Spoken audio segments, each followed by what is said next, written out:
Ngoja niseme, na hizi ndo listi zinazokula wake za watu. Kazi ya kwanza, watu wa bucha. Hao wakata nyama wanakula wake za watu. Wapika chipsi, kaagiza chipsi za buku, yeye anampikia yayai, anasema najua ukiwa unakula chipsi zangu utakuwa mweupe. Wewe kaka, wewe mke wa mtu huyo wewe. Mafundi kujenga, wanakula hawa watu wa mama ntilie hawa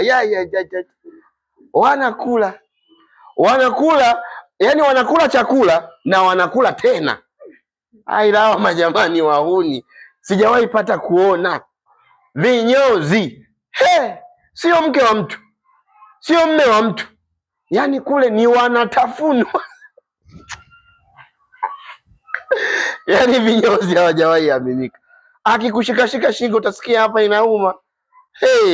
Ukajiloga ukasema unafanya massage, umeenda.